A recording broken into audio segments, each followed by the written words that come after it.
Hey, what's up guys? Nick G here with Taco Jeep Adventures. Got some exciting stuff for you here today that I want to show you. I'm going to try and talk through this quickly because I've got a lot of steps to go through and don't want to make this a 2-hour video. But nonetheless, getting a new Diamondback cover. Shout out to Diamondback. Obviously got their gear on here.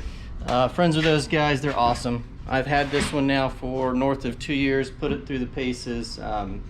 Nothing but good things to say about it. Weatherproof, security, durability. I mean, I've wheeled the hell out of this thing, put a lot of gear on it and in it, and it's done great. I'm switching out my rack system, which is obviously based on the title of this video, what I'll be going over today. So nothing wrong with Front Runner. It's been a great system. I just need more height. I want to store more gear, and I need something a little bit more modular. You can get custom and make things to work with these rails if that's your thing, which I've thought about, but at the end of the day I've just decided to switch it up. So let's get to it. I've kind of started pre-assembly here. Before jumping right in, want to give a shout out to these guys as well. Chassis Unlimited. This is their Thorax bed rack that works with the Diamondback cover, so you do not have to drill into your cover. This utilizes the factory cleats. Locations to mount, which is pretty nice. You can opt to get a Diamondback cover without cleats, but I recommend going with them if you're going to be getting a Diamondback. One, the holes are going to be perfectly drilled. You're not going to have to worry about that, whereas I had to drill for this, which is a little nerve-wracking, drilling into a $2,300 cover.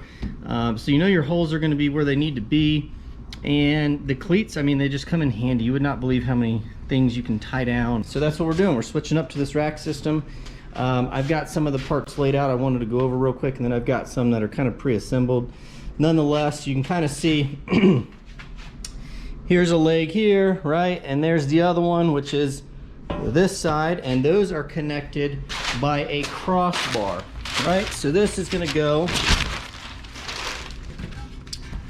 across those two legs that are coming down to either side for the Diamondback rack, right? So you can see here, I've already installed that across these three. I have one upside down to show the hardware, but nonetheless, you can kind of see I've got everything loose so that I can get it into position as recommended before tightening everything down. You can see they're using carriage bolts all the way through. 9/16 is what you're gonna need for this hardware. So I've got a socket, wrench, ratchet, and I've got an impact driver here that I'm gonna use to make life a little easier, because there is a lot of hardware to put together. You can kind of see here from the inside, they're all loose. I've used the shorter. They're going to send 2 lengths, or at least I got 2 lengths, right? You've got these shorter ones, and you've got the longer ones, and I kind of counted them up. You're going to need to use both. So what I've decided to do is basically run the shorter ones and all these feet, we'll call it, and then the longer ones everywhere else. Note on these crossbars, there's actually 4 holes on either side, right? So here's probably better to see here. You see how there's 4? I'm utilizing these 2 per their recommendation. I reached out to the owner. I happen to know them. And that's how they're doing it. There's going to be 4, right? There's going to be 2 for each section. So if you look at this one, we'll consider that a section. You're going to see 2 of these wider panels, right? You've got 4 of these little guys. You can see they're a little thinner. This is what's going to be on the outside of the truck, connecting the bars on either side, right? 2 per setup. So you're going to have 1 on that side, 1 on this side, and this is what I'm going to externally mount various gear to. So that's a quick overview. I'm going to go ahead and continue putting this last one together. All right, guys, we're back. I've got everything pre-assembled. You can see, and I recommend you do this because I messed with it a little bit and thought through this. So this is where you're going to install your gussets, right? I kept them just loose enough to move back and forth, but tight enough to get the carriage bolt through the 2 squares, because it's going to be fun. I can tell in some of this, like this one's a little off, so getting that one aligned when it's installed is going to be potentially a little interesting. It's not going to be perfect in some of these fabrication purchases that you get, but nonetheless, that's nothing we can't work through. These do not connect. They will basically open individual of one another. So I've got to get all of that off the truck. I'm gonna phone a couple friends here, get the new Diamondback cover on, and then we'll start to get this in place. Hey guys, we are back for day 2. I had a buddy come over last night. We got the tent off the truck. You can see here is the old Diamondback cover, and it served me well. Looks so different seeing the truck like this, but for those who are looking at these, this is one of the options, the front runner setup. They've also got the Yakima setup as well. This one, it's done me very well. Again, no complaints. It's solid. There's things I like about this more than the other. I mean, I do like how low profile this was, but the tent was really low and kept that weight lower, and it just looked really sleek, and I think was really efficient going down the highway. Here is the new bed cover. Again, went with the smooth textured surface this time versus the kind of original diamond plated look. So that's the new cover, and here's the rack. Just quickly go over the Thorax bed rack. I've got everything all but snug for the most part, but you guys can see it's a pretty neat setup. I'll be able to open them independently, but only one at a time, versus this cover you can actually open up both sides and nothing impedes or touches one another. You can do it that way, which is pretty cool. I'm gonna go ahead and swap covers, and I'll be back. Actually, guys, got to thinking as soon as I finished that statement, some of you might want to know how these come apart and go together, so I'm gonna try my best to capture that. You know, basically you're gonna want to unlock this, which I need to get the key for, and then when you turn it, it's gonna pull these two poles inward, right, so that you can lift this. Just to show you guys the operation, it's unlocked now. You can see how turning this makes these go inward and out. Got this side of the cover open. I'm pretty sure, like most of these, you just pry this outward to relieve the pressure where it's connected, and then it pulls off just like that. So hopefully you could see that. There's like a little C-clamp looking ring here that you just pry and it pulls right off. You do that on both sides. The Diamondback thought ahead of the guy doing this alone in his garage. All you have to do is flip this little lever the other way, and your strut will come right off, and then you flip it back to lock it in place. So no need for a screwdriver, no need to pry anything. Disregard that. I've just got it set, kind of propped up right here. Gonna try film this so that you can see how this works. You just gotta find the right position, and hopefully you can get it right this time. There's that side, and then the other side should hypothetically slide out. This will be easier to explain it. So you can see how this one, it doesn't just slide out like the other side. It's an open loop on the bed cover that slides over this on this side. On this side, it's more of a clamp, right? So it's just clamping over it and slipping on to secure it. So you got to get it in the right position to pull that off, and then on the other side it just slides out.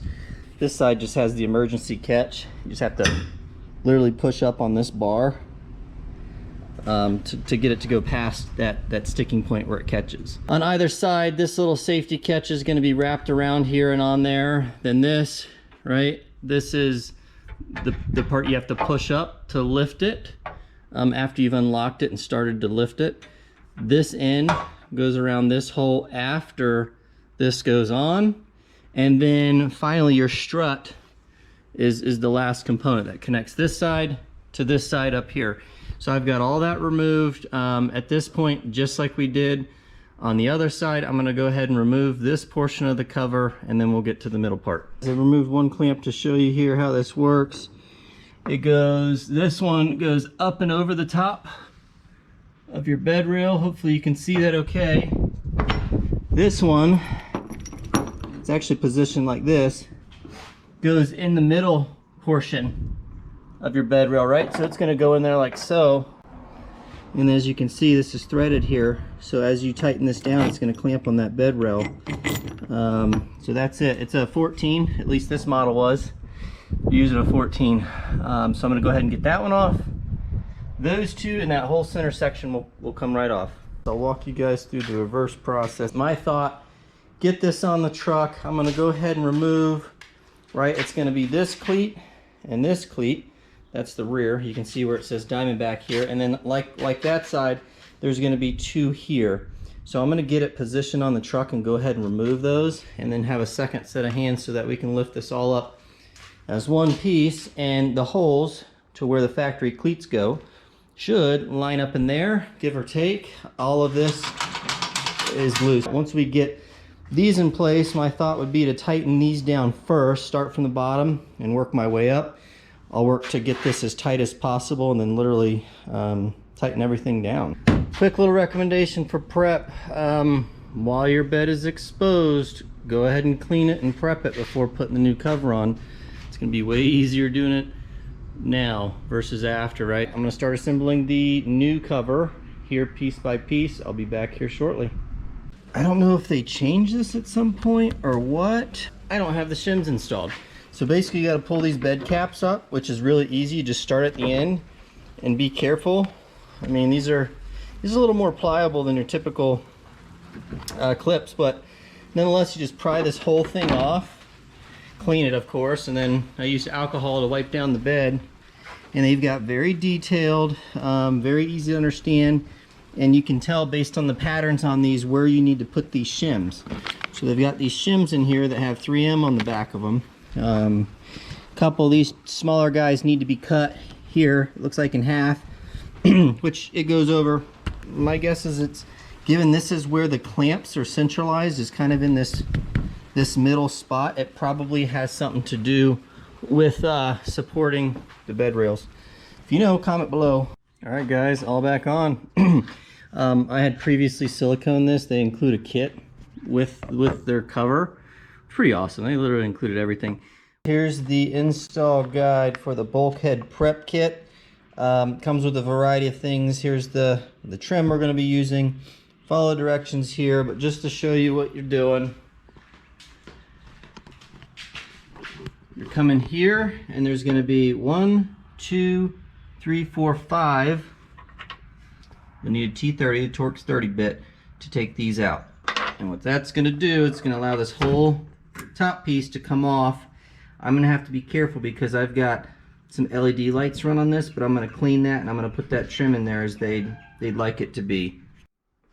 Alright guys, bed rack's in place. Just quickly, I mean, it's pretty simple. You follow the directions step by step.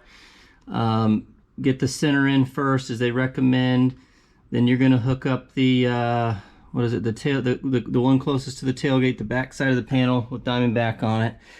Pretty much you slide it on when it's in like a 90 degree, and then the other side just slides down over. You'll see it's very obvious, and then you lay it down, and then basically they have these kind of up and out of the way. You just undo one of these to allow it to swivel down, and then you're going to install these into the bed rail here. They've got directions for all of that.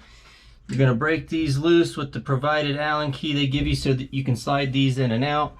They want you to leave a little gap. They don't want it to touch the bed rail to prevent damage. Then you can rotate these up so you've got the most clearance. You know, hold up pretty firmly on this when you're pushing the bolts through. You tighten that down. You get these tight once that's all in position. I had my wife sit on top of here just to kind of, you know, have some weight on top of it. I mean, I'm gonna have a bunch of weight on it anyways, but nonetheless. So what I decided to do, there's some safety features up there in front. You gotta crawl in there. It goes over all that. Definitely do what they say. Now at this point, I've gone around and taken out all the cleats. Right, there's a total of 8 of them. So on the other side of the cleat, this is what it looks like. Got larger washer, smaller washer, and then your locking nut. So we're gonna go ahead and get the bed rack positioned, and I'll circle back to show you guys what that looks like. I'm gonna have my helper, Zoe, say hi. Hi. I'm gonna have my helper help hold the camera. So come this way, Zoe. Let's show them. So what we did, guys, I got a side, my wife got a side, we picked it up, we went around the truck and we set it in place, right? So I had already pulled the cleats, got under there and pulled the cleats. Everything's still loose, so we pulled the rack kind of apart to get it where it needed to line up with the cleat holes. Once it was lined up, we pulled down on it, right, to get it nice and flush and in place, and then I crawled in the bed, had her hold these cleats while I tightened it. It's a lot of fun. Brace yourself for that. So, everything's still currently loose. I'm going to quickly go over the 2,000 bolts that are on here. There's quite a bit, and I'm going to get this all bolted down and secure on this side. We're going to repeat the process on this side, and then I'll probably just quickly show you guys under the bed what I was dealing with and how the mechanism works, because it would be helpful to show you. So, be back in a bit.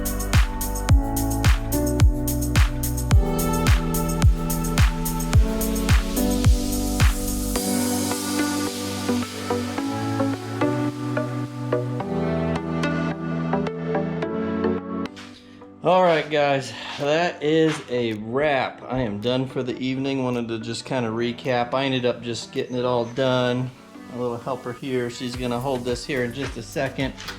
But here is the truck. The new cover. Came out really good. At the end of the day, when these cleats are out, you get it in place. You know, my wife was out here. I was under the bed. I'll show you the hardware under there. But you want to get these feet settled first, right? So that they're flush on the Diamondback bed. And what I did when I tightened all this hardware down, which I'm definitely gonna feel tomorrow, is start at the feet. Make sure I would just lay up here on my chest with a towel is what I did, and tighten all the feet. And then I did all of these. These are the gussets here on either side. So I did that on both sides. Start at the base, then the gussets. So base, base, base, base, gussets, gussets, gussets, gussets, right? And then what I did is measured to make sure, you can eyeball it, but made sure, because there's still adjustment here in the center, I made sure that they were dead even, right? And then start tightening up all of these to keep that one even and that one even, and then made sure the center plate was even. And I did that process back here as well. Hi, Daddy. Say hi. The little one's playing in here. As you can see, hopefully you can see that. It's a nut and two washers. You've got the larger washer first, then the smaller, then the nut there. And then as far as this, guys, you want to keep a little gap here. This will be on all your directions for your Diamondback install. Skip this if you're not worried about the Diamondback portion, but you basically want to have weight on here and then apply pressure upward as you tighten these down on both sides. Obviously you want to articulate these up for the most clearance, which the tools provided with the Diamondback to loosen and tighten here on those rails. Basically do the same process up front. Yeah, follow the directions. It's pretty straightforward, guys, but yeah, just wanted you to see the finished product. Really happy with it. Need to get the tent mounted and the gear mounted on here. Hope you enjoyed the video. Hope that was helpful. More adventures to come here soon. Say over and out, guys. Bye. Bye, guys. Take care.